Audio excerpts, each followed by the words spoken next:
Okay, so it's populating. Okay, so let's get going. Hi, everyone. It's a pleasure to have with us today Professor David Newmark from the University of California, Irvine, where he's the Chancellor Professor of Economics and also the Director of the Economic Self-Sufficiency Policy Research Institute. David publishes in many areas of economics and is a reference in the study of the effects of minimum wage laws on the labor markets. And he joined us today to talk about using minimum wages to fight inequality and poverty. Like always, we'll have our Q&A in the end, so use the Q&A feature of Zoom or raise your hand and I can call upon you to ask a question. With that, David, welcome to the Salem Center at UT. Thanks so much. So thanks for joining us. I think you're there. I can't actually see you. I only see 3 windows, but I'll assume you're there. It's great to give a lecture to a distinguished group sitting in blue jeans and sneakers. I wish we could keep doing this afterwards. I'm going to try to confine my comments. I will to stop by 10 to 3.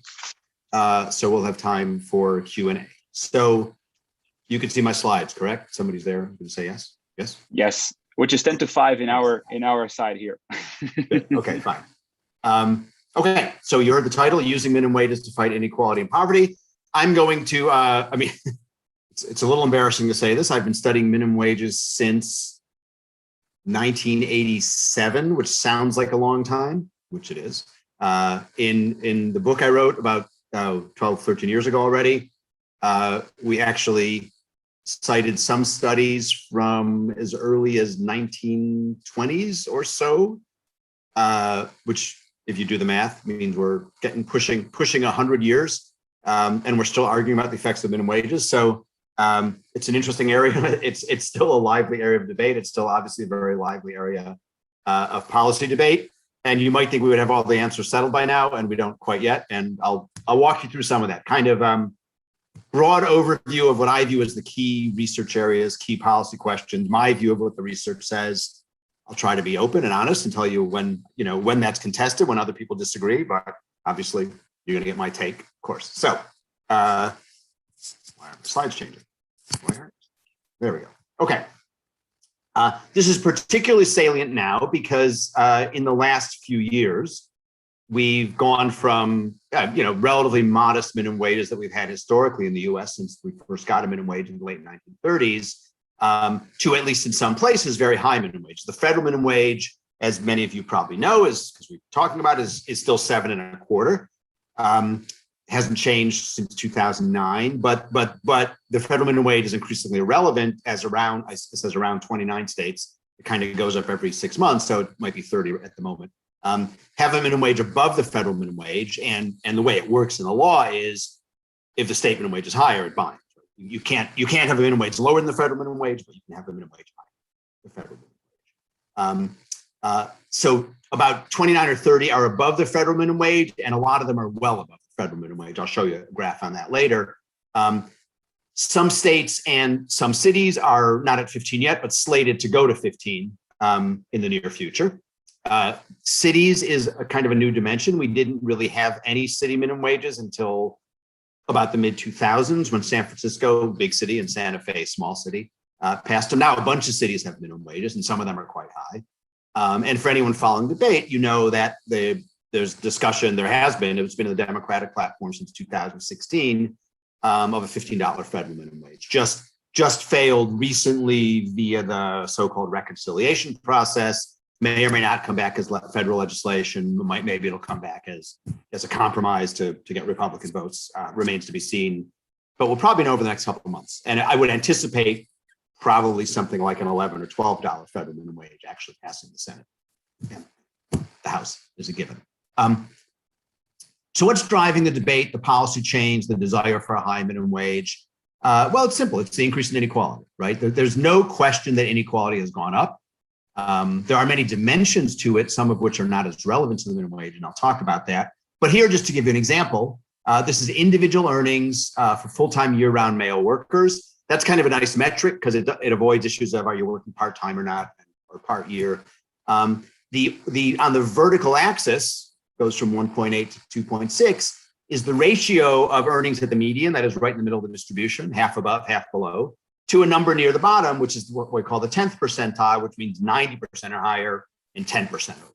So this is kind of a ratio of earnings in the middle to earnings at the bottom. It's always going to be greater than 1 unless they're complete equality, which there isn't. But you can see it went from around 2 in the 1970s, sharp increase to around 2.5. That's a big increase, which kind of ran its course in around 1990, and then it stayed roughly there ever since. So that's a pretty big increase in inequality, and no one really disputes the increase in inequality. And it's clear people care about this. I mean, I would argue, one of the things Trump figured out how to tap into was concerns among lower income whites about income inequality. Whatever he attributes it to might be incorrect. That's subject to interpretation. But clearly, both parties are now talking about inequality, which is a change from the past, pre-Trump, when kind of only the Democrats did. The other fact that I would say is driving this is that the poverty rate hasn't changed. So the yellow line here is the poverty rate, which is the percentage of people living in families who are below a given standard. What is that standard? It's a weird standard in the US. It's based on a sort of a food basket consumption bundle, but this is the official poverty rate. You can see it's hovered around, between 14 down to 11. In a boom, it goes down. In a recession, it goes back up. This graph is a lot of date. But it is kind of fluctuated between mainly 12 and 16%. Pretty much for a long time. In the beginning of the New Deal, it fell, and it hasn't changed much since. This is despite what you see in the orange line, which is the growth of GDP per capita, which is kind of how much income the economy creates. And that, of course, keeps trending up. Right? I mean, there's recessions, of course, but the overall trend over time is that GDP per capita is getting bigger and bigger. So what's striking in the U.S. is, with economic growth, per capita income is getting higher. The poverty rate, which is not a relative measure. Some countries define poverty as, the percent below 50% of average earnings or 60% of average earnings. We define it on absolute standard. It's based on a consumption bundle. So if a country is getting richer and inequality is staying the same or not increasing a lot, the poverty rate has to fall, right? Because more and more families and people are lifted above that absolute income standard. So despite our growth, which has continued, poverty has remained very stubborn. And that, of course, is because inequality has gone up a lot. So even though on average income is higher, more people have really low incomes, or relatively more people have really low incomes. So those two facts, I think, are, in my view, the key arguments that people make and that should be made for a higher minimum wage. We'll discuss whether a higher minimum wage is the right response, separate question. But one is that a higher minimum wage will help low-wage workers, help them earn more. And the second is that a higher minimum wage will reduce poverty. Now, you might be looking at those two bullet points. So there's one thing you're going to remember from this talk. This is it. You might be looking at those two bullet points and saying, aren't those the same thing, right? Low wage, help low-wage workers, help the poor. It turns out they're not, and they're not even. That may be obvious, but they're not even that closely related in the U.S. economy, which is a fact that's critical in thinking about minimum wage policy, and a fact that is surprising, and many people, outside those who study this question, including a lot of policymakers, don't know. And I will elaborate on that more to explain what I mean and why it's important. Oops. So let's take on the first question first. How does the minimum wage affect low-wage workers? And you can see the cartoon. There aren't that many minimum wage cartoons, but I dug up the ones I could. And they tend to be on the skeptical side. I have yet to find a pro minimum wage cartoon. If it does, I'll put it in my lecture. If you listen to the advocates, this is the way it works. If we raise the minimum wage to $1 million an hour, everyone will be Bill Gates. Now, obviously, we know that's too simple. But why? Well, I'm an economist. This is an economics lecture. What does economic theory tell us about what happens when the minimum wage goes up? Well, let's forget about the minimum wage for the moment. What does economic theory in general tell us what happens when the price of something goes up? In most cases, there are some weird exceptions, but in most cases, when things get more expensive, people use less of it. Some of you who aren't very young might remember the most recent big spike in gas prices, which was during the right before the 2016 election. Gas prices spiked. Maybe they did in Texas, I don't know, but most of the country to close to $5 an hour. So by comparison, in California, they're usually in the high threes, maybe the high threes, maybe mid threes back then. Big spike. What happened? Prius sales went through the roof. Semi-truck sales plummeted. So people respond. They respond to gas prices because they drive a lot. We do this with tax policy. We tax things we don't want people to consume. So cigarette taxes in most states are quite high. Why? Because because we think that discourages smoking, and in fact, tons of evidence says it does discourage smoking. Young people, especially if you're not yet addicted, or maybe the taxes don't matter, are deterred by cigarette taxes. And conversely, we subsidize things. We lower what is a subsidy? It lowers the price. We lower the prices of things we want people to do more of. So tax credits on electric vehicles, on solar panels, or whatever else we want people to do. So those are all basically capture the response that people respond negatively to prices and consume less, and conversely. So if we think about minimum wages, sounds like a potential unintended consequence. No one wants unskilled people to lose their jobs, but maybe some will when we raise the minimum. It's a little more complicated when we think about labor, but here's sort of 3 weeks of my labor demand lectures from my undergraduate course boiled down to one slide. What happens when the minimum wage goes up? Okay, well, what does the minimum wage do? Literally, it raises the price of low-skilled labor. Right? That's if it's binding, if it matters, and $15 would matter. It makes low-skilled labor relatively more expensive compared to all the other things firms can use to do whatever they do, produce whatever they produce. So what do firms do? Well, one thing they do is they reduce the use of low-skilled labor, and they increase the use of other inputs. So to continue making whatever it is they make, they substitute other things for low-skilled labor. So one thing you see talked about, and you may see depending on where you go for your meals, is fast food restaurants having little keypads to order. I've noticed those in European countries where minimum wages are quite high. Excuse me, a long time ago. Or you maybe use somewhat higher, you use fewer workers, but you hire somewhat higher skilled workers than a larger number of low skilled workers. That's one response. We call it the substitution effect. When that happens, the production costs of the company go up because they're using an input mix they weren't using before. It must be more expensive, or they would have used it before. Raises their cost in a competitive market. Eventually, that's going to translate into higher prices. And that's going to reduce demand for the product, and that will probably lower the use of all inputs. So if you ask what is the effect of minimum wages on firms' demand for capital, we don't know, kind of offsetting effects. But if you ask what is the demand on low-skilled labor, both of those effects, the substitution effect and what we call the scale effect, are both adverse. You make low-skilled labor relatively more expensive, firms use less. You make the firm's costs higher, firms use less of everything, including low-skilled labor.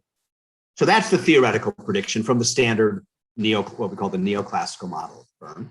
There's some exceptions, very briefly. We're not doing a theory lecture here. Important to point out, if you have both skilled and unskilled labor, or many types of labor, skilled and unskilled, two stand-ins, workers who are affected by the minimum wage, workers who aren't. Skilled employment may rise, right? Because firms may substitute towards skilled workers, but unskilled employment will fall. You could pass the minimum wage that's so low that it doesn't really affect anybody, then it won't do anything. Sort of a trivial exception, but we should think about it. There's another class of models, what we call monopsony models, or models where there are labor market frictions, where a higher minimum wage may not always reduce employment, and in some circumstances can increase it. I don't want to go into the models. This not a theory lecture. I think the point of these exceptions is, and it's very much a reflection of where I come from, we need to look at the evidence. We can't just point to theory. Some economists are willing to draw conclusions based only on the theory. I'm an empiricist. I'm not. A famous professor who used to teach at Texas, Dan Hammermesh, once said to me, "Why are you wasting your time studying the empirical evidence on minimum wages? We know what theory predicts." Well, that's not the way I work. Models can predict lots of things, and I want to know what the evidence is. So that's our last theory slide. How do we actually get evidence on minimum wage effects? Well, you might think it's easy, but it's not that easy. It's never that easy. The minimum wage used to go up pretty much only at the federal level until the late 1980s. There were virtually no state minimum wages, no city minimum wages. In that era, it was a little hard to estimate the effects of minimum wages because, we raised the minimum wage at some point in time nationally, and we can see what happens to low-skilled employment the next year or whatever. But other things change, right? Maybe we do it during a recession. Maybe we do it during a boom. Maybe we do it when the draft ends. I mean, other things can happen that can affect low-skilled labor markets. So there's the problem of what we like to call the counterfactual. When you want to say what is the effect of a policy, you always need to have some estimate of what would have happened had the policy not changed. Now, when you're studying the national economy, there isn't one, right? Because if the minimum wage went up in the US economy, there is no US economy at the same time where it didn't go up, obviously. State and city minimum wages are great for researchers because they let us kind of look at states with similar economic outcomes before the minimum wage went up. So the same business cycle, et cetera. Minimum wage goes up in one and not the other. It goes up in a bunch and not in a bunch of others. And now we can kind of compare what happens to outcomes, what happens to low skilled labor in those two sets of states or cities or whatever it might be. And that's the single most powerful approach that empirical economists have to estimate the effects of policy. And the great thing about the US is we have so much policy, I mean, not from a policy perspective necessarily, but from a research perspective, is so much policy is set at the state level and states differ so much.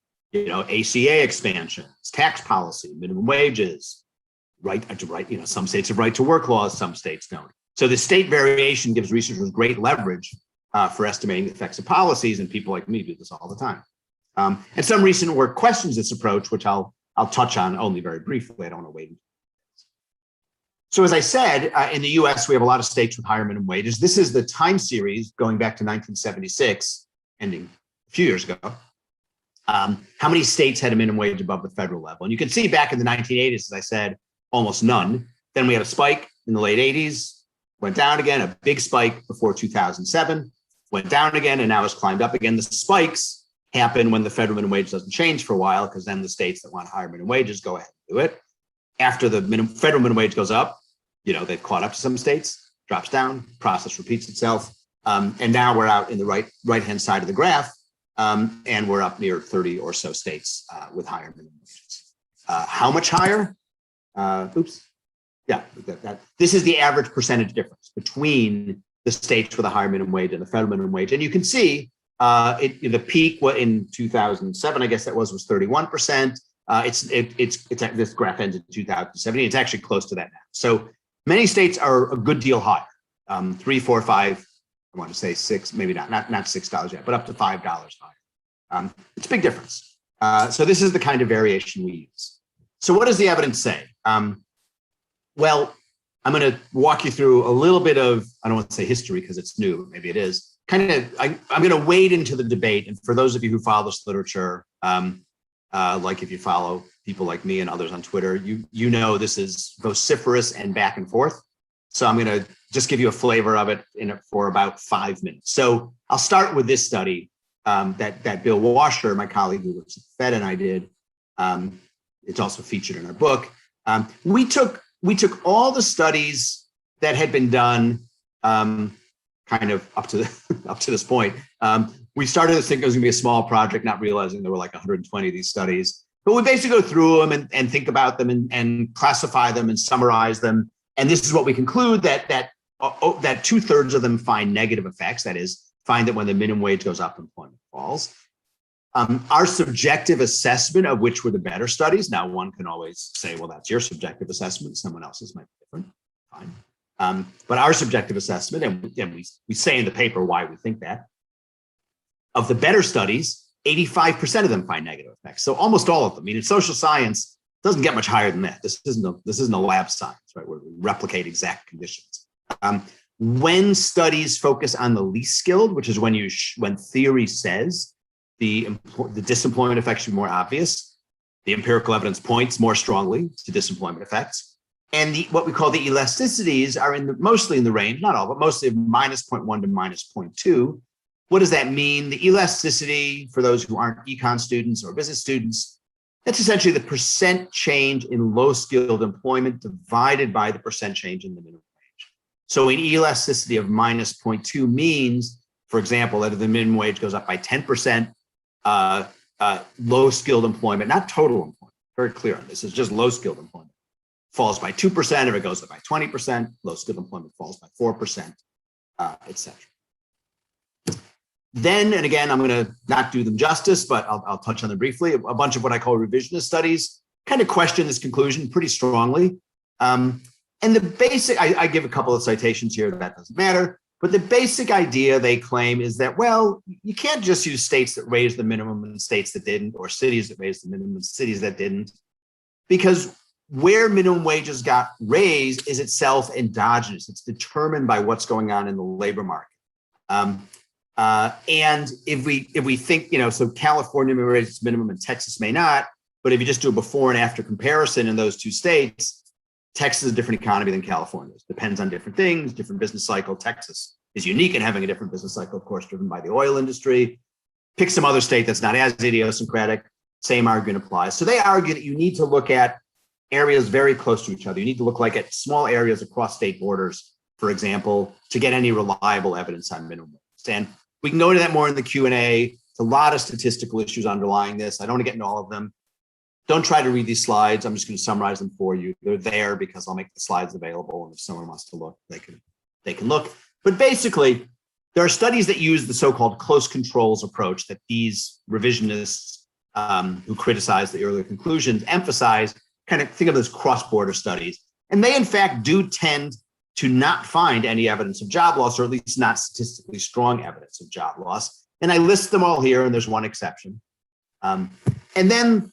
But then there's all these other approaches, because this got a big debate going among labor economists. All these other papers I cite here, with one exception, were a response to the critique. And they kind of address the same problem of, well, maybe where minimum wages get adopted is associated with labor market changes. So you could get contaminated evidence, propose different ways to fix that. And they all find negative effects of employment, of minimum wages on employment, actually bigger than the effects we tended to find. So what's the summary? Different methods lead different results. Well, that's not very helpful. So let me try to tell you a little more. When you use those close controls, a particular empirical approach, you tend not to find evidence of disemployment effects. I've done a lot of work studying these methods. They hinge on assumptions about the data that are untested and sometimes not supported. I don't think they're very compelling. The other strategies, I list three here with three acronyms: DDD, IV, SC. Don't worry about what those are. And if you know what they are, you know what they are. But three different strategies actually do tend to find job loss. For that reason, when I kind of stopped at this slide, which I didn't stop the lecture, but this part of the lecture at this slide, that was my conclusion, that most of the evidence, and the evidence I found more convincing, points to job loss. So I have some recent work I did where my co-author and I, a former student of mine, Pete Shirley, were struck by something we kept reading. And that is, we kept reading either in the popular press, there's a quote from Paul Krugman, or in academic literature, summaries of what the literature says, which themselves disagree. Now, if you think about it, that doesn't make any sense, right? Now, individual studies can disagree. There isn't a field in economics or any social science where you can't find conflicting evidence on some result. Doesn't mean some question. Doesn't mean we don't know the answer. It just means some studies give different answers, and then our job is to figure out why. But when people summarize the literature, they should say the same thing. Most of the studies find disemployment effects, but some don't. Or maybe someone, the opposite, whatever. Only one of those statements can be true. But here's a few quotes. I'll read them to you because I think it's striking. This is Paul Krugman. There's just no evidence that raising the minimum wage costs jobs. First part of the quote. Card Kruger, two very famous labor economists, wrote a very influential book in the 90s. This is from a 20th anniversary, I think, re-release. The Literature After Myth and Measurement, their book, was about equally likely to find positive as negative employment effects of the minimum wage, with a typical estimate very close to zero. Sounds like Krugman's quote. Another paper by Liu and some authors. There is considerable support for the competitive market hypothesis that an effective minimum wage would result in lower employment. However, a few studies report zero or even positive employment responses. Now, those are three summaries within 1 year of each other of the same research literature, and they say different things. So my co-author and I sort of set out to say, well, wait a second, these can't all be right? So what's right? And we did something really simple. So simple that we'll probably have trouble getting it published, but who knows? We simply said, look, let's not get into, in the past, and you saw it on those previous slides, I was involved in the game or project saying, oh, which studies are right? Which studies are better? And that's a perfectly important question to ask. But we just said, forget about that. Let's take all the studies, put them all together, summarize them. What do they say?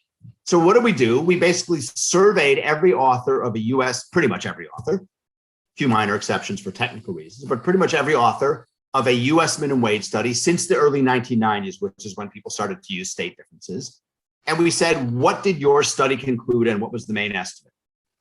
That's the simple part, right? And then the second simple part was we put them in this graph. And let me explain what this graph is. Don't even try to read the text down the left-hand side. It's really small font. I realize that. Those are the studies. What is written there, and I can't even read them on my big screen, and you're probably looking at a smaller screen, is authors in a year. But you can see the distinct bars in the graph. And then we ordered these so these are the estimates. So the very top one goes over to about -1. You can see that. That's the elasticity. So that's a big negative effect of employment, of minimum wages on employment. And then we put these in rank order. And the vertical line at 0 is, of course, where people report a 0 estimate. And the thing that's incredibly obvious from the graph is most of the bars, most of the estimates are to the left of 0. Most of them are negative. In fact, around 80%, 79%. I forget the exact number. It's on the next slide.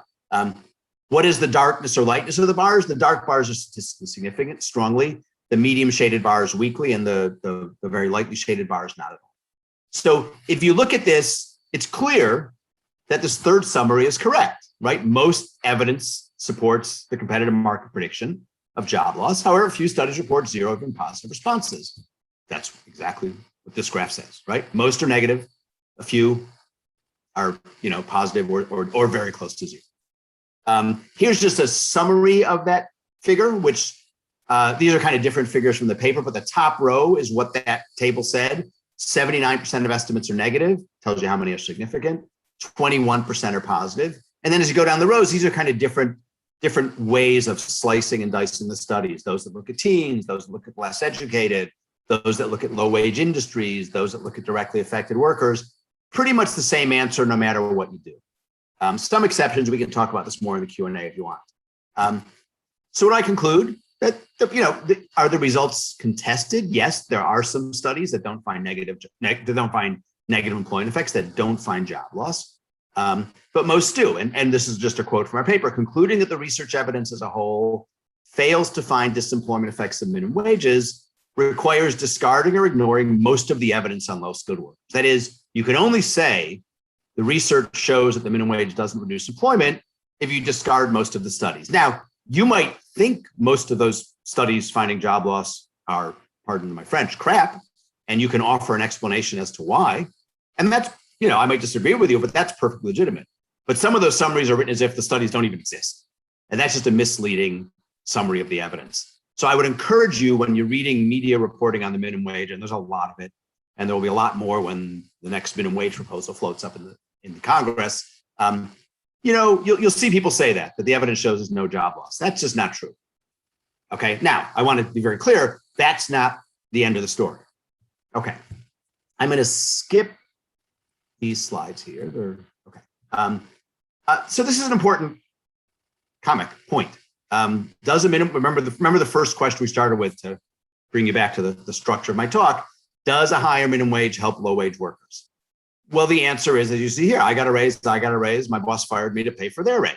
For sure, some workers are helped by a minimum wage increase, right? Anyone who says a minimum wage is a disaster for all workers is full of baloney, right? That's not true. Some workers will see their wages go up. If you keep your job and your hours aren't reduced very much, you're going to be earning more money. And if we go to $15 an hour, and if you keep your job, which might be less likely, but if you do, you're going to be earning a lot more money. So some workers are helped, but not all workers are helped. There are some adverse consequences. There are some trade-offs. There are winners and losers, as I like to say. I do want to come back to one point, and I think this is my last point on workers before I turn to poverty. Remember that I said the increase in inequality is, I think it's accurate, a large part of what has fueled this focus on minimum wage. It's not just minimum wage, other policies too. This is a graph from work by Piketty and Saez. I forget who the third author is. You know Piketty's name. You may know Saez's name. He'll win a Nobel Prize sometime soon. They've done this amazing work on inequality in the US, and they've done it because they've been able to get access to IRS data. IRS data are critical because you can't learn much about very, very high incomes from the usual surveys because that information is suppressed, right? So what we call top code.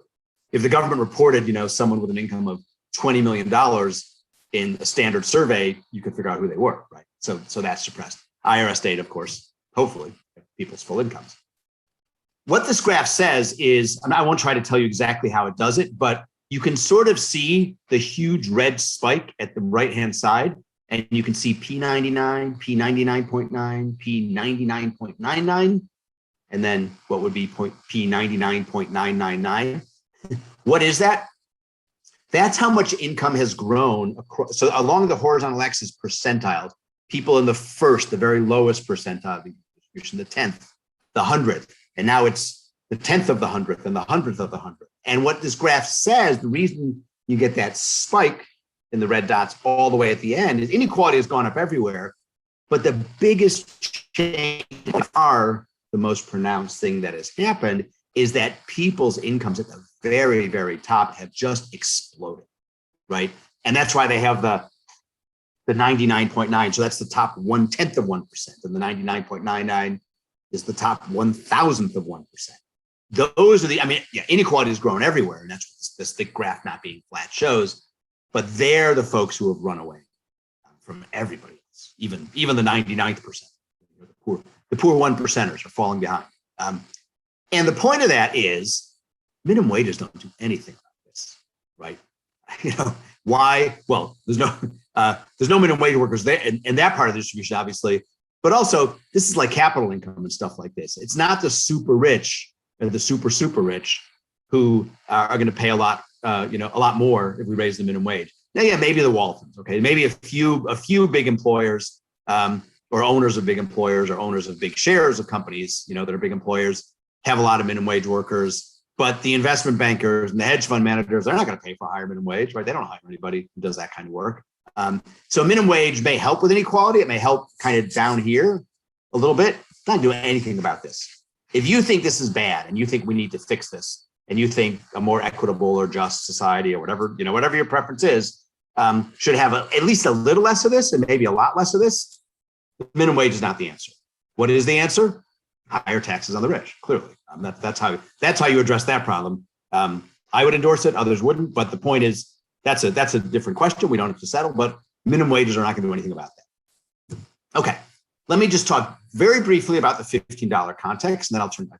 I knew there was one more slide, and then I'll talk about poverty. So what's interesting about $15 is we don't really know much about what it will do, because all of that past data I just talked about and all the studies were based on is from a history of much smaller minimum wage increases in the 80s and the 90s and the early 2000s, even the last decade. The typical increase was 50 cents here, $1 there, $1.25 there. It wasn't, as the $15 minimum wage would do in some states, more than doubling the minimum wage.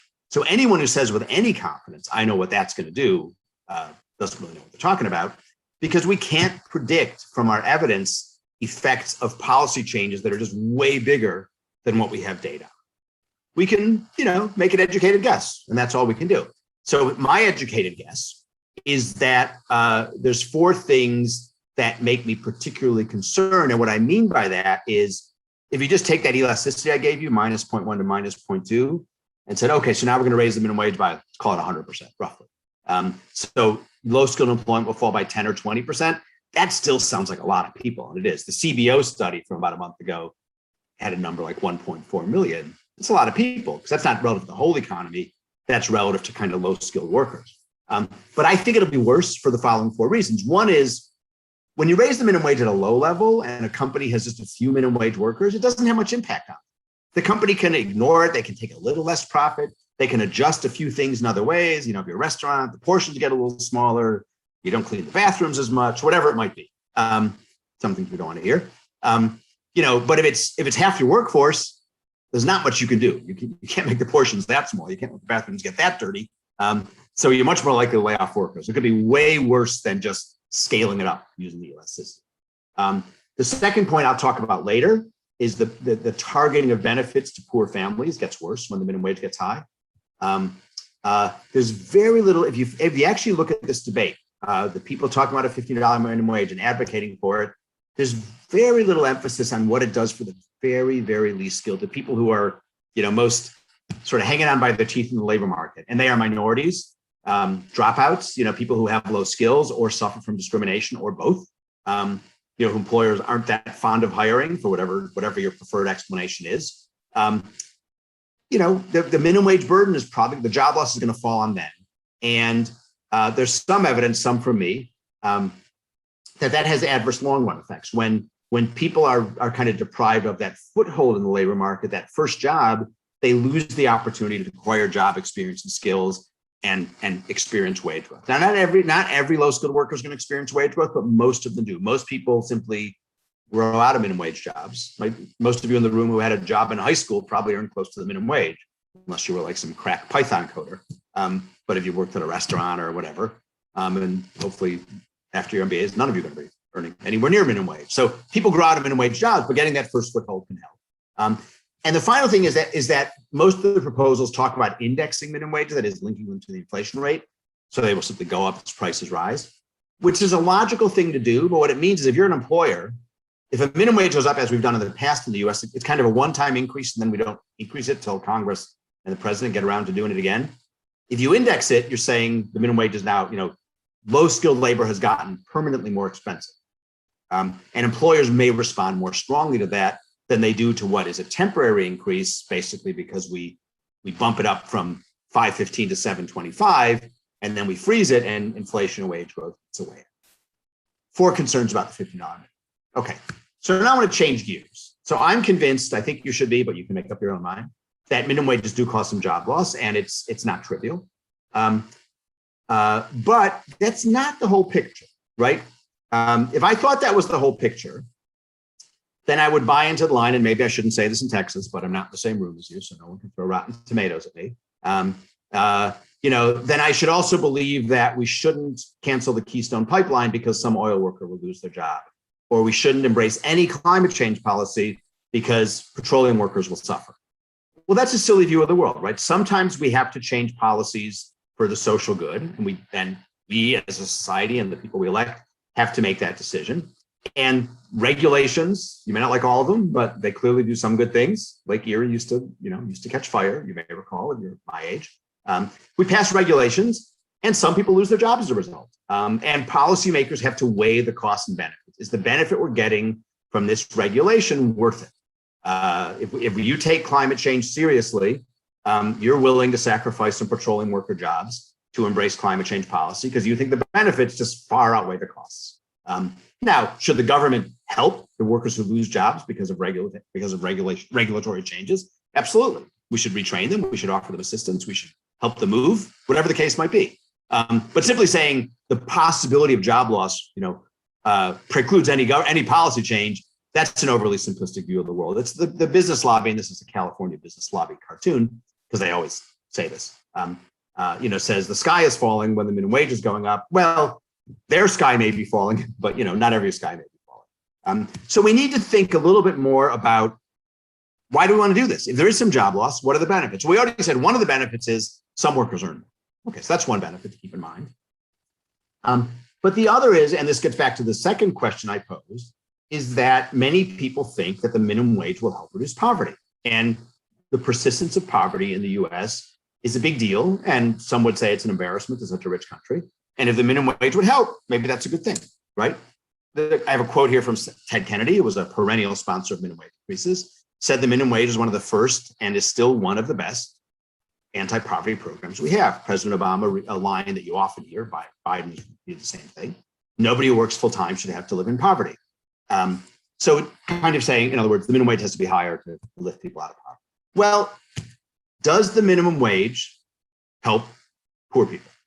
Okay, so what is this table? What I do here is, so the left-hand column says income to needs. What is that?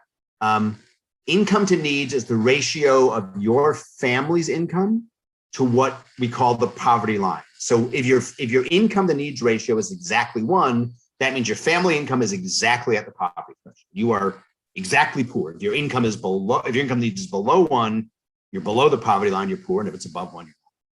So I'm dividing things up in these rows in the first column into people who are, families who are less than poor, individuals in families less than poor, between 1.25 times the poverty line on a up and up and up to 3 or above. So 3 or above means your family income is at least 3 times the poverty line, which is roughly speaking median family About half of families have incomes above 3 times the poverty line. So, think 55,000-ish, I don't know exactly, or something like that. And then I'm showing you, I define a low-wage worker, as it says at the bottom, as workers who earn less than half of the average private sector. And I'm showing you how are workers distributed, how are low-wage workers distributed. And what this table says is that 85% of low-wage workers, who are they? They're the people whose minimum wages would increase, right? So doesn't do anything for high-wage workers. So 85% of low-wage workers live in poor families.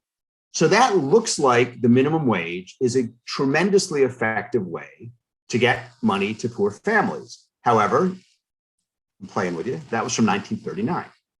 Okay, what do the data look like now? Here's just bringing out a bunch of years, 59, 79, kind of when studies were done.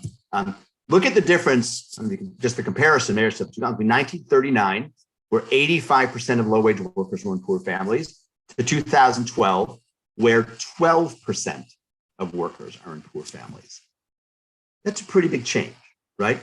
Notice, I'll highlight in yellow, okay? Notice that number, and notice that number, 40% of workers who are low wage, and they're the ones whose wages would in principle get pushed up by the minimum wage, are in families that are more than 3 times the poverty line. So what in the world is going on here? Why does 1939, where 0 of them are in families above 3 times the poverty line, look so different from 2012? It's not a data issue. It's not something funky about the data. What's changing is essentially 3 things. 1939, there was no safety. You didn't work, you didn't eat, you didn't pay the rent, right?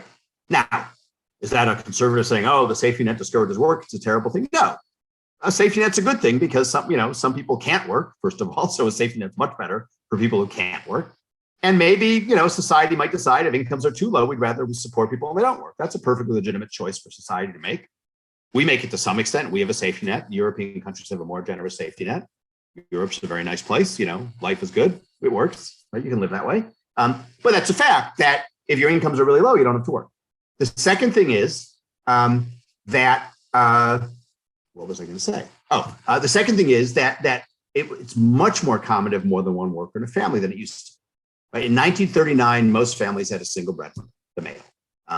Single women worked, but married women worked at very low rates until the 1960s. In fact, many jobs back then, they actually had to leave their job when they got married. Some people don't know. Clara Gold was written about this, the so-called marriage bars. Many school districts fired female teachers when they got married. Here, on contrast, you got a lot of women working, second earners.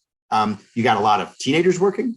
So minimum, so who are these people? Well, think mostly, because this is true, these are like teenagers and upper middle class families have some job after school. So what does this mean? Well, that now when we raise the minimum wage, a lot of those gains go to teenagers who their parents might be brain surgeons and lawyers, right? There's no good reason to raise the wage for them. In fact, some might argue we should even lower it so they don't work and focus more on school. This table ends in 2012. Newer data ticks up by a few percentage points, 15%, maybe 16%, but this is basically the story. And this is the point I made before, and I said this is the most important takeaway. Being a low-wage worker and being in a poor family, of course they're related, but they're very, very weakly, which is why when you look in the modern data out in the right-hand columns of this table, when you raise wages of low-wage workers, a lot of those benefits go to high-income families. The 12% figure here, even make this 20%. What that means is to get $1 to a poor family by raising the minimum wage, you've got to increase the wage bill, right? The total amount of wages paid in the economy from the minimum wage increase by $5. That's a really expensive way to get money to poor families. I can think of a lot more efficient ways to get money to poor families. Simple one, give them a check, right? Or something like that, right? Which we do, right? The other way to see that low wage work and poverty are pretty disconnected is that the single biggest reason families are poor is because they don't have any. So if you go to the data, leave out retirement age people, 65 and up, right? Because we don't necessarily expect them to be working. So you're just looking at so-called working age people. More than half of poor families have 0 workers, right? Raising the minimum wage is not going to do anything if you have 0 workers. The poverty problem is, I wouldn't say completely different, but quite different from the low wage. This is just a cartoon making this point. Minimum wages target the poor pretty inefficiently. It's from an op-ed I wrote for the Wall Street Journal. This cartoon isn't quite right. None of these airplanes that President Obama is throwing are hitting the poor families. Some of them do. They get a little bit, but it's the Wall Street Journal. They're a little biased. They don't. When you write an op-ed, you don't get to choose the title, and you definitely don't get to choose the cartoon. I would have corrected this and said some of those airplanes should be on the poor family target, but just not many. So what does the research on poverty effects show, actually? When you kind of do the same before and after studies, like we talked about for employment effects, it's really hard to find any statistical evidence that minimum wages reduce poverty in the States. If the estimates point in that direction, so more of the estimates suggest reductions, but almost none of them are statistically significant, which is a technical way of saying we're just not very certain that's the right answer. And as a result, most labor economists, I think, are fairly unconvinced that minimum wages reduce poverty. What it implies is, just like when we talk about job loss, when we talk about poverty as well, there are winners and losers. Some families are made better off. If the workers in your family earn more, don't lose their jobs, don't have their hours reduced much, your family income is going to be higher. But if a worker in your family loses their job, incomes fall a lot, and your family will be poorer, or more likely to be poor. And that, I think, is this winners and losers. I've said it a few times now, but it's critical. It's not, minimum wage is not a free lunch. Some people are helped, some are not. Just a couple other points I want to make. I think two more, if I'm not mistaken. No, stop. One is that the incidence of price increases, that means who pays higher prices when the minimum wage goes up, almost surely disadvantages poor people. What do we mean? And you can see the cartoon here. You know, the workers are happy about the minimum wage hike, and the mom with 2 kids eating at McDonald's. Some high-income people go to McDonald's, but on average, lower-income people go, is complaining about the price. Low-income people consume more stuff in relative terms that's produced by low-wage workers than high-income. Right? High-income people consume more of everything, but yachts are not built by minimum wage workers, and pancakes at Denny's are made by minimum wage workers. So there's a regressive element to the price increases, and this just sort of gets to its complicated point. The guy in the middle is happy about his raise. The guy on the right has gotten laid off. All three of them are kind of ugly, unfortunately. And the guy at the counter is complaining about the higher price. So you make some people happy and some people not so happy. Maybe that's the way it always is. Last point, who actually pays for the minimum wage? Do you remember that chart I showed you with the red dots with the spike all the way at the end? And I said the really high income people don't. One thing I've always speculated about, and I'm not the only one, is that the business owners who pay for the higher minimum wage are not the highest income business owners. It's the people who own the laundromat, not the people who own Goldman Sachs. Now, unfortunately for the US, you can't tell, but a couple of years ago, I was very fortunate to run into, during a sabbatical, 2 Israeli economists who work at the Ministry of Finance. There's less privacy concerns in Israel than there are here. Let's leave it at that. We were able to get data, all the data, not a sample, the universe of data on tax returns in Israel. I don't have them here, they're there, but I can work with them. And we have the tax returns of the people who own businesses and the tax returns of the workers who work for them. And we can therefore ask the question, if we look at firms that have a lot of minimum wage workers versus not many, which of those business owners earn more? And what this shows you is kind of what you would have thought was true, but it's cool to see it in the data. These are the firms with the FMW is the fraction of minimum wage workers. These are firms where almost all the workers earn minimum wage. So low wage firms, low skilled firms. And this is their percentile in the income distribution. These business owners are at about the middle of the income distribution. The business owners at firms that don't use many minimum wage workers, or in fact, top row, no minimum wage workers, they're much higher. They're on average at around the 75th or 76th percentile of the income distribution.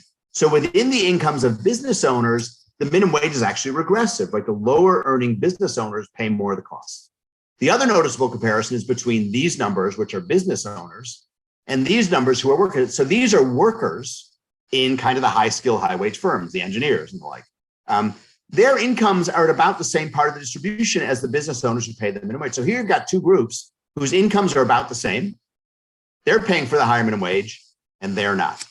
That's a violation of what we call in public finance, horizontal equity, which says people in the same position in the income distribution should have approximately the same tax burden. And the problem is that we're using minimum wages to redistribute income, but we're not doing it through taxes. So one group pays and another group doesn't. I don't know that these people are any more evil or greedy or anything else than these people. And I suspect they're probably less greedy than some of these people. Who knows? But they're the ones paying because they own businesses in industries that use low-skilled labor. It's not clear that makes any sense at all. That's a graph that says the same thing. So most important thing to take away, it's complicated, unfortunately. It's complicated. The minimum wage helps some, in fact, many workers, but it has negative consequences in terms of job loss. There's little or no evidence of net benefits for low-income families. There's winners and losers. Policymakers and the public, that's you, have to decide if enough of the gains are going to enough to those people they want to help to offset the losses experienced by others. I'm not convinced that's the case. I'm quite convinced other policies could work better. This isn't a lecture about other policies. Maybe we'll get to that in the Q&A. But that's where I stand. But I hope to have given you at least what you view as an impartial, at least somewhat impartial overview of the evidence. You can see why people might have different opinions. But I do think the facts support the conclusion that the minimum wage looks like a pretty ineffective way to really directly help low-wage workers, and even more so to really directly help poor families. So I will stop there. Thank you for listening, and I'm happy to take questions. Thank you, David. I have here a couple of questions in the Q&A, but let's see if the folks who asked the questions want to raise their hands, and I can call upon them and they can ask the question themselves.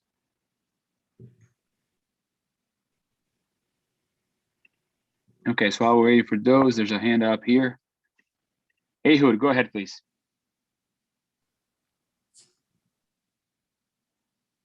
Ehud?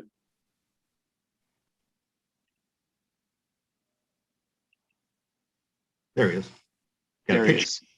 David, can you hear me now? Yes. Now I can. Awesome. Permit me to ask a normative question, which is that when we buy a jet fighter for the Air Force, we don't impose all the cost on McDonnell Douglas or Lockheed. And yet it strikes me that if we impose minimum wage, it's going to go to companies that employ more of them rather than companies who don't. So isn't that sort of an equity issue that we might think about?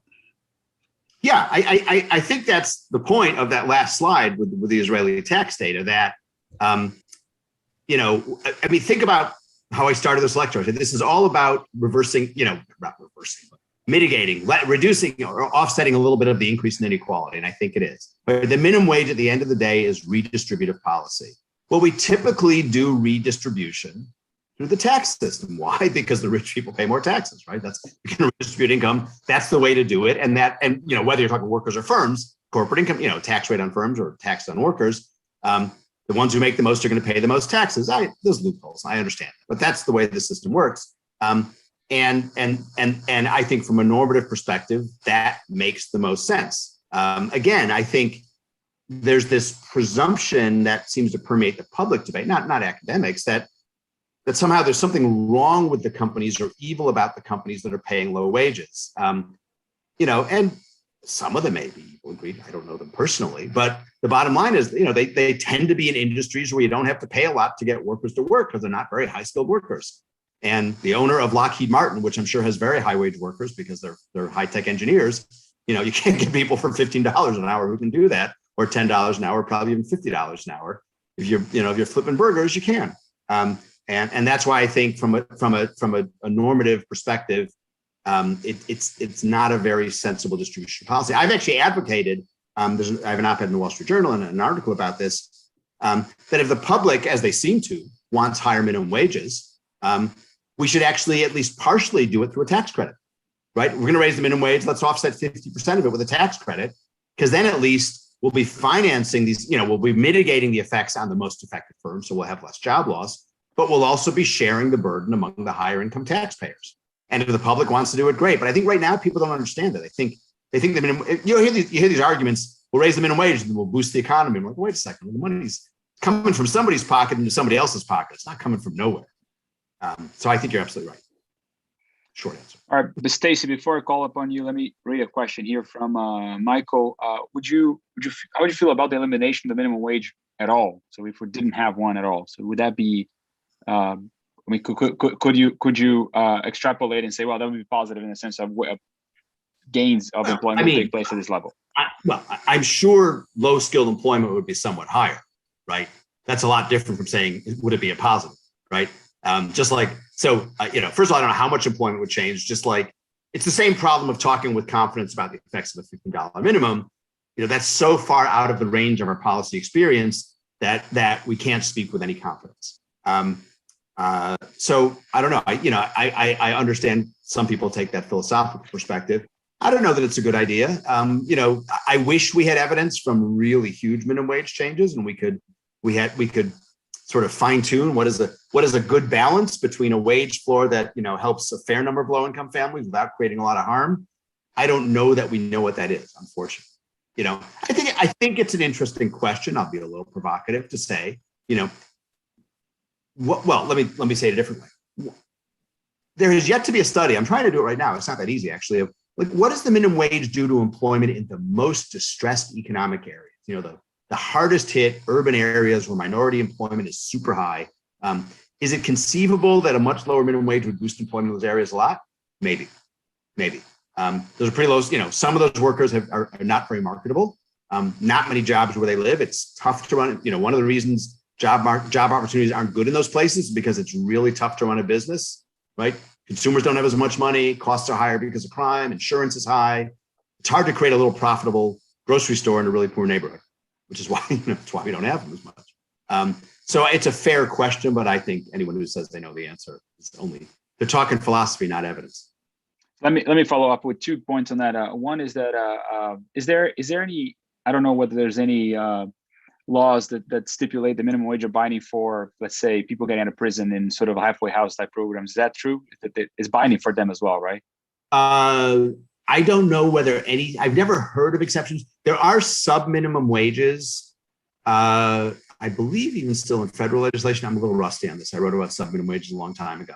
But there have been sub-minimum wages for sort of first 90 days on a job or something like that.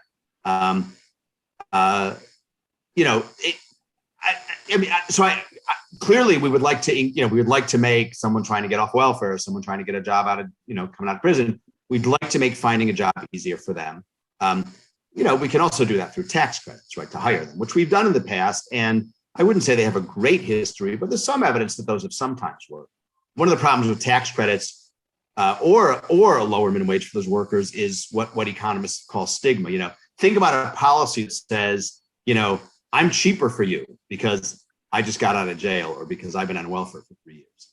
It's not clear you want your employer to know that if they don't have to.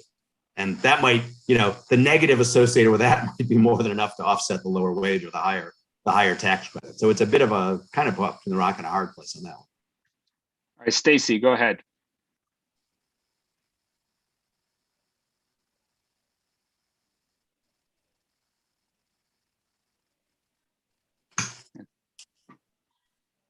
Stacy? Okay, there. Now can you hear me? Yes. Okay. Part of the reason to raise the minimum wage is to help people get off welfare. So where is the cutoff where someone's going to choose to begin to be in the workforce when they otherwise weren't because they made more money not working than working? And where is it in the benefits to negatives? In other words, if we lose 10 or 20% of our jobs, but we're saving X amount of millions of dollars in welfare payments because of people are being able to start to work when they otherwise wouldn't. Where's that number? Well, okay, so there's a lot there. I'm actually going to jump to immediately. I think I have a slide way at the end about this. Oh, here we go. Okay. So the question you're raising is a fair one, which is, well, let me correct one thing you said, right? Under the way we do welfare now, you never make more by not working than working, right? The old system you could, right? But we sort of fixed that. You may face a pretty high implicit tax rate, but it's not 100%. It's not over 100%. But the question does get asked, does a higher minimum wage save us money? Because there may be the non-work margin, but there's also a lot of benefits that are paid to working people who make very low incomes. Like you can be working and get food stamps, SNAP. You can be working you can be working a little bit and get TANF, WIC, Medicaid. So we have a lot of things which don't disappear when you stop working, but if you earn enough, they disappear. these are, I won't go through the slide here, but the bottom line is we can't really find compelling evidence that minimum wage increases reduce benefit costs very much. And it's presumably because there's a trade-off. Yes, if you keep your job and you're earning more, you're going to be earning less in government benefits. So maybe that's a good thing, unambiguously. But the job losers, of course, may be getting more in benefits. So that's the trade-off. So there's not a clear, there's not a ton of work on this. I cite these few papers here, and there really aren't many more, which is amazing in such a big literature. But so far, at least, I don't think you can point to any decisive evidence that minimum wages will save the government a lot of money by reducing people's use of benefits. And that's, again, if there was no job loss, it would be a no-brainer, but there isn't. That's not the case. Does that answer your question? It does. But I would ask then, we're trying to break the cycle of families that are on welfare over and over, generation. So even if it doesn't save the government money in the short term, if it breaks the cycle of families, that would then in the long term. Well, okay, so I'm gonna jump in on a few things there. There's, you can't be on welfare that long, right? There's a 5-year rule. There's exceptions for a small share, 20% of families, but I think you're making the presumption. But I'll talk about other policies for just a moment here. You're making the assumption that minimum wages will draw more people into the labor market, and it may draw. One thing it could do. What I said is there's net job loss. It's conceivable when the minimum wage goes up, some single mothers who have high reservation wage, they got to pay for childcare. They don't work at $8 an hour, but at $14 an hour, they might choose to work. And maybe the upper middle class teenager loses his job, and maybe it's a bad thing. And then we'll sort of break the welfare cycle short term for that single mother. There's not much evidence that happens. There's some evidence that happens, but I would say we need more research on that. What I would say, I think what you're getting at here is, and I don't think I have. Oh, I have this slide. So this is for when I do a longer version of this lecture, as hopeless as it seems. Like what's the big picture here? And this is the first bullet is what underlies inequality. Changes in the economy have made it tougher for low-skilled workers, right? So whereas you used to have a factory job with a high school degree, now you have a restaurant job or you're working at the Gap, and the pay is not as high because you're not making cars, right? So what is our central challenge? To try to increase incomes of low-income families without discouraging work. So what you're saying, Stacey, is maybe the minimum wage does for some people encourages work, but on net it clearly discourages work. The policy that I think is so much more effective, and there's so much evidence on this, is the earned income tax credit. So the earned income tax credit essentially subsidizes low earners with low family incomes. So people don't realize this, but right now, if you're a low income family with let's say two kids, the federal government writes you a check for a 40% subsidy of your earnings. That is, people have to pay 40% taxes, think that's a really high tax rate. And it is. I mean, I think it is. I think it's a good thing. I don't like paying it. This is the other way around. 40% in reverse. You make $10,000, they send you a $4,000 check, and those families aren't paying any federal income tax. What does the EITC do? Well, there's paper after paper after paper that says that brings low-skilled mothers into the workforce, and that's, of course, when you think about the welfare population, that's who it is, right? Because people without kids, we don't give them anything anyways. So it brings them into the workforce, encourages employment. Pete Shirley, the same guy I wrote that survey paper with, and I have a paper that came out this summer where we actually show that when you're exposed to the EITC for many years, when you're kind of younger and like in your early 20s and eligible, by the time you're 40, your earnings are a lot higher. So not only are you working, which conservatives always like because people should work instead of getting handouts, you're actually earning more and weaning off of these programs because your income goes up. Why? Because as people gain workforce experience, their skills increase and they earn more. It's a pretty amazing piece of evidence. It's only one paper. We need, I always tell people, whether I like the result or not, don't hang your hat too strongly on a result until it's been replicated by a lot of people and a lot of data sets. But I think it's pretty striking. And there's no evidence like that for the minimum wage. In fact, some to the contrary. So let me follow up on a question on this. Okay, correct me if I'm wrong. would you say that you are? No one ever has to tell me, correct me if I'm wrong. Okay. So no. I'm inferring from some of your comments. I'm inferring. I'm trying to figure out your distribution of left to right of economists. What do you think you said? What would you describe yourself as? If you were to put economists in a left to right scale and politically. I've never voted for a Republican in my life, and I Democrat. Okay. So that's so that clarifies what I wanted to say next. And so help me understand. So all I'm trying to say is that this is not a talking about conservative here coming in and saying that, listen, it's a bad, my friends in San Francisco I live in San Francisco where I can always vote Democratic and still be conservative. That's right. but so what I'm asking is this. So help me understand the political economy of why our economists like Krugman, like folks quoting Card and Kruger, trying to somehow advocate for this policy that sounds like, for the most part, from a scientific point of view, at best as no effect, and perhaps with winners and losers, not necessarily addressing what we want to address, which would potentially be poverty. While another policy that you just quoted on is a policy that strikes me as having a lot more bipartisan support.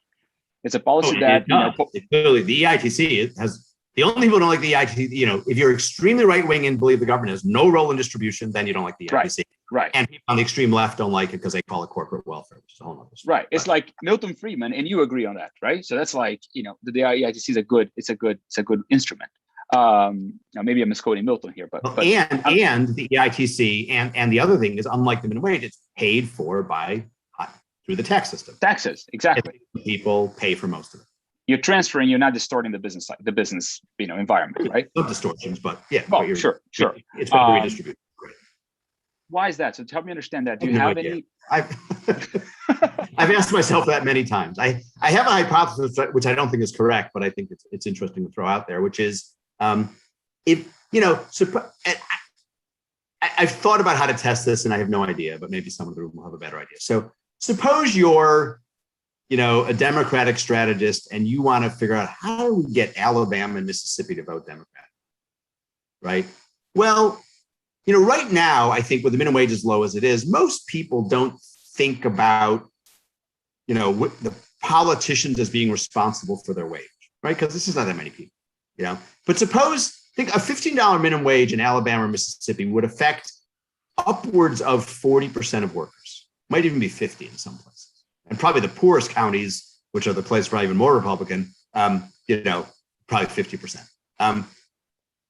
So you make the government directly responsible for people's wages. And now you're going to oppose that once, it happens, and now you're going to try to oppose it. So, it could be that it's a great electoral tool that if the minimum wage were that high and everyone, that many people knew their wage was basically set by legislation, which most people's wages now are not. Almost everybody's wages are not set by legislation. You don't think about, my wage is too low because that guy's in office. But if the minimum wage was $15, you might think, oh, great, it's high because that guy's in office. So that's a hypothesis. I don't think it's crazy. And again, I think, if the evidence was more supportive, look, they obviously read the evidence a little bit differently from me. I don't think they're being dishonest, but it's a bit of a mystery. I agree. Let me see here. Lauren, do you want to ask a question? You can talk here if you want. Yes. Can you hear me? Yes, I can. Okay. I was just wondering, you said that the government, by having these tax policies, would then be responsible for people's wages, specifically in Alabama, by proposing this legislation. And I was wondering, what's your take on the constitutionality and the efficacy of the government being responsible for somebody's wage? Boy, so you're asking the wrong person. No, wages are constitutional. That's settled, right? Yes. Maybe maybe they aren't, but and so the government, as a legal issue, the government is already responsible for some people's wages, just not that many because the minimum wage isn't very high, right? There are actually some cases, because states have different, right? Obviously, different constitutions from the federal constitution. There are some states where state courts have ruled that cities cannot raise the minimum wage, and that has something to do with how, I'm not a legal expert, how, what rights are given to the state versus given to cities. I'm not aware of a federal, any much federal debate about that. I believe this is not a history. I know. I believe the issue was raised when the minimum wage was first increased, and if I'm not mistaken, that and maybe some other policies were part of. We hear it now, right? Because the talk of increasing the size of the Supreme Court. I believe that some of these policies motivated, the FDR's interest in court packing. I don't know. Yes. Getting out of my league. I don't know if that was specific about the minimum wage or other aspects of the New Deal or the whole bundle. Yes. I'm sorry, I don't mean to jump in, but I think that the reason that federal minimum wages are supported by the Constitution is because if states raise minimum wages within their state as part of their policing power, it has an inadvertent effect on interstate commerce, which Congress then can regulate. Could be. Yeah. So interesting. Thank you. Ryan, do you want to ask your question?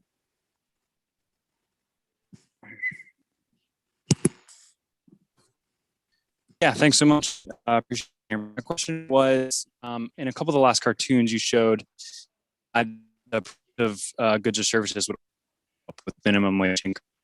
Looked at empirical. You're breaking up a little bit. You're breaking up. We're breaking up. Let me ask here, I think, because he typed the question as well. Have you looked at empirical evidence of prices of goods and services increasing as a result of the minimum wage, as one of your last cartoons suggested? Wouldn't the I have not done that. This is a paper by this is the cartoon I think is referring to. This is a paper by McCurdy, which this is a hard thing to get evidence on because we have a lot of labor market data and we have consumption surveys, but they don't really put the two together. So in this paper, I would say it's what do we say when we make computers a kludge of kludging together a lot of pieces of evidence that don't really give you the most direct answer to the question and reaching this conclusion. And then there's a paper by, I'm going to butcher his name, Harstozy, which I'm saying wrong, Linder, on a minimum wage increase in I can't remember which East European country. I believe finds some evidence of this. We don't have a ton of evidence of this, but the limited number of studies we've seen, I think, point in this direction, and it seems not surprising at any rate. I should say, by the way, I have seen papers floating around. I don't know if any are published yet, and I may have seen some of these as an editor, so I can't say more about them. Where people trying to look at minimum wages and rents, right? So how much of it gets passed into higher rents in places where minimum wage workers live. So it's an area, and it's an important area because maybe this effect is trivial. Maybe it's big. I think this is the right direction, but it may not be that consequential. It may be very consequential. I just don't know. He asked a second part of the question here, saying that wouldn't the actions you mentioned that business would take offset labor cost increase, let's say the substitution effect, allow prices to remain constant? In other words, like the disemployment effect might be actually a way to keep prices constant, right? You pass on not to the prices, but to fewer workers, if possible, I suppose. Well, okay. So I'll say it's possible, but I'll also say that every year in my labor economics class, to make sure they understand what's going on, I ask them the question. I give them these questions where the answer is true, false, or ambiguous, and they have to explain why, which they absolutely hate. But I always say a minimum wage a firm can fully offset. Hang on, I have to close my door. I say a firm can fully offset the cost of a higher minimum wage by switching to other inputs. And in the neoclassical model, the answer to that is no, because you already at a cost minimum. So if one input price goes up and you're telling me some other input combination is the same cost, then they couldn't have been at a cost minimum before. And most grad students, that's something we probably proved sometime in first year grad school. I'm not sure I can remember how to prove it, but I know I did at one point. That's in the neoclassical model. So your costs have to go up somewhat, and in a competitive model, at least, higher cost, price equals marginal cost. So marginal cost is higher, prices will be higher. Obviously, with different market structures, it's potentially more complicated. And in a monopsony model, prices could actually fall. Right. Let me ask the last question then. The weird workings of monopsony. Let me ask you the last question then, which is something that I'm curious to understand. The relationship between these ideas in terms of all those ideas have the same type of objective in mind. So we could try, again, you mentioned reducing poverty and increasing pay for low wage workers as a way to one of the ideas being raise the minimum wage. The other idea that's been thrown around a lot is raising the capital gains, not capital gains, actually corporate taxes, which is essentially a tax on capital, which is increasing the cost of production in the companies by raising the cost of capital for them directly. And the third one, something that again came along very popular also with some part of the voters is tariffs, which is again a tax on companies and the inputs that they bring in for production, right? The way I look again from a very high level perspective, the three things are taxing similar things, are inputs to production, whether it's labor, whether it's capital, whether it's actual raw materials, and all have potentially very big unintended consequences. And again, with alternatives that we have out there, that might be much better in terms of trying to address the issues of redistribution and so on and so forth. So, can you offer a little bit? Do you think about the capital, the tax on corporate earnings similarly, or do you see that through a different lens? Well, I mean, so I'm one who thinks the government should spend money to do things. So you got to tax something. I'm not an MMT out here. You don't tax anything. That's not really what they say. The problem with the minimum wage is, look, I mean, good tax policy is to tax things that don't induce a behavioral response, right? So I think that's always the balance, right? Will the corporate, all those things will induce some behavioral responses, right? I think the reason people, are, I mean, not that economists like tariffs, but, they'll produce some benefits by, domestic employment. People will respond to corporate tax rates, maybe by moving overseas. So then maybe you have to, do what Yellen proposed, which is I don't know how you do it politically, but a global minimum corporate tax rate. But sure, in that world, you would reduce the distortion. The problem with the minimum wage is,